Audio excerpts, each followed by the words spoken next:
Here's your latest African news. Zimbabwe. UN envoy urges America, EU to lift Zimbabwe sanctions. A United Nations Special Envoy has called on the United States and other Western countries to lift their sanctions on Zimbabwe as the restrictive measures are making ordinary people suffer. Elena Doha, the UN Special Rapporteur on the negative impact on unilateral coercive measures on the enjoyment of human rights, made the call after her 10-day fact-finding mission in Zimbabwe. The US first imposed sanctions on Zimbabwe in March 2003 and later widened them to include about 250 individuals linked to late ruler Robert Mugabe for allegedly undermining democracy. On the other hand, the European Union in 2002 imposed a travel ban on Mr. Mugabe and dozens of other officials following a disputed presidential election in the southern African country. Central African Republic. Voluntary repatriation of refugees to Central African Republic from Democratic Republic of Congo restarts.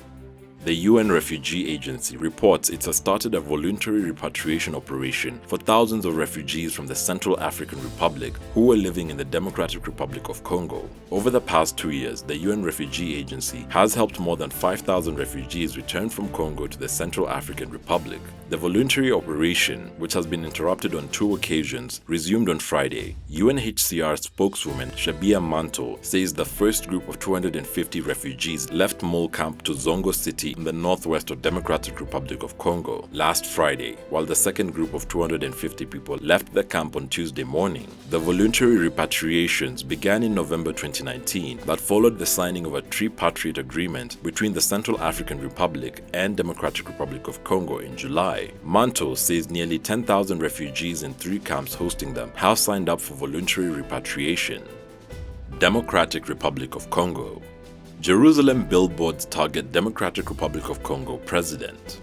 Giant advertisements in English and French across a major road in Jerusalem have accused visiting Democratic Republic of Congo President Felix Tshisekedi of corrupt anti-Semitic discrimination. The president has been on a visit to Israel, the first by a Congolese leader since 1985. The Jewish Telegraphic Agency reported that his motorcade would likely pass under the huge billboards during the 3-day trip that ends on Thursday. It is not clear what exactly the adverts are referring to. Mr. Tshisekedi has not commented. Uganda. Uganda to reopen schools after almost 2 years.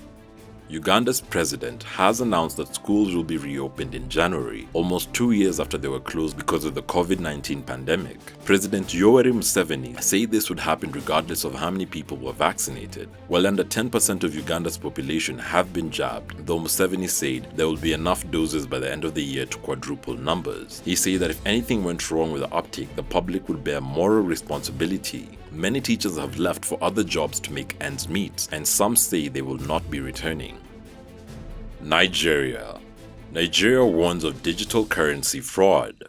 The Central Bank of Nigeria has warned of attempted fraud related to a fake distribution of the newly launched e-Naira digital currency. In a statement, the bank said criminals have been sending fraudulent messages to people claiming that it was distributing e-Naira worth 90 billion naira, or an equivalent of $122 million or 88 million pounds to citizens. It denies making such a handout. The e-Naira, a digital version of the Naira, is issued by the central bank and is held at an electronic wallet, a first of its kind in Africa to be issued through a government entity. There have been concerns about its security. The wallet is available to download from an app store onto a smartphone. The digital currency was developed by a Barbados-based tech company and came 8 months after the central bank warned local banks that facilitating payments for cryptocurrency exchanges is prohibited.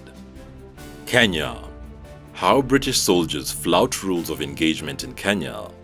Evidence has shown that the British Ministry of Defence has been violating human rights and flouting military pacts signed with various nations. The revelation that a young woman was murdered and her body thrown in a septic tank by a British soldier in 2012 adds to the long list of atrocities allegedly committed by soldiers, particularly those attached to the British Army Training Unit Kenya in Samburu and Nanyuki. The soldiers have in the past been accused of carelessly leaving unexploded ordnances in the unfenced fields of Samburu, killing and maiming herders and their livestock. They have also been accused of rape, murder, assault, and environmental crimes. Rights groups working around the areas where the British Army trains have for years raised concern about human rights violations. The British government have twice been compelled to pay 1,300 people who were seriously injured or killed by exploding bombs. The payments were done in 2003 and 2004 after a British law firm, Leyday, negotiated the settlements. While the rules of engagement have been similar to those in previous defense cooperation agreements, the rate of prosecution of UK soldiers in Kenya remains very low.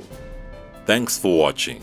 Visit our YouTube channel Tunacheki to watch our daily news reports and our website tunacheki.tv for all the latest news updates. Also, don't forget to catch our new show Startup Africa every Thursday on our channel. You can directly support this new series by becoming a YouTube member or becoming a Patreon. And remember, Africa is watching.